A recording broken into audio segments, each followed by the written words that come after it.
Well, to put it in a concise statement, I would say in the early days of Christian contemporary music, we just called it Jesus music. And we left our music career to do music ministry. Nowadays, people get into a music ministry so that they can have a musical career. So that's probably the biggest change that I've seen. And we've always had to deal with the business of money. You know, I mean, how do you pay your bills? But today, more and more, the reason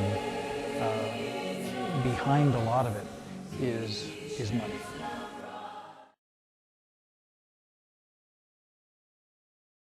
I have gone back and studied and really appreciate ancient forms of music and the development of music all the way up until our day. And I really try to look forward with music as well.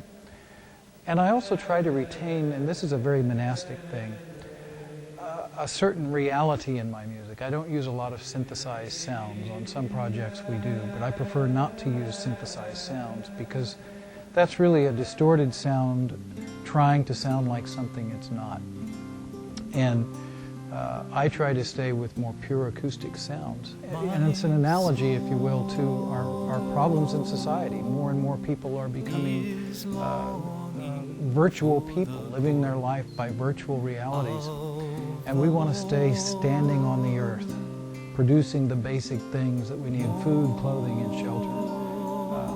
So I try to keep the music very natural, very acoustic, but still forward-looking. The next project is called Living Water, and it's my 50th recording. It's a return to the classical JMT style, but it's also an attempt to go forward in it. So we've gone back to a purely acoustic sound, acoustic guitar, orchestra, choir. But we brought in some fresh new orchestrators and some new ideas, and so I'm really, really happy with it. I specifically brought in my old co-worker and my musical mentor, Billy Ray Hearn, who was the founder of Sparrow Records. And Billy Ray just brings an energy to the project that's utterly unique, like he is as a human being.